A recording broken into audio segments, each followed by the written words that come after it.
ভাইরা আমার, মালিক ইবনে দিনার জবরদস্ত একজন বুজুর্গ, সফরে রওনা হয়ে গেলেন। নদী পার হবেন, পার হওয়ার জন্য, নদী পারার জন্য কিছু নাই। হঠাৎ করে তাকায় দেখেন একটা নৌকা নদীর কিনারায় এসে দাঁড়ায় গেল। তাযকিরাতুল আউলিয়া কিতাবের মধ্যে আল্লামা ফরিদউদ্দীন আত্তার রহমাতুল্লাহ আলাইহি লিখেন, মালিক নদীর কিনারায় নৌকা দেখিয়া নৌকার উপরে উঠলেন, আরো কিছু যাত্রী উঠলো। নৌকা নদীর মাঝে যাওয়ার পর মাঝি ডাক দিয়ে কয়, তাড়াতাড়ি আমার নৌকার কেরায়া দাও, ভাড়া টাকা দিয়ে দাও। সবাই টাকা দেয়, মালিকের কাছে বিন্দু থেকে বিন্দু টাকা নাই, অর্থ নাই।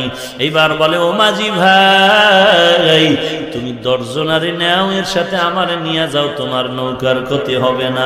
আমার কাছে টাকা নাই, আমারে মাফের দৃষ্টি দিয়া তাকায়া দেখো।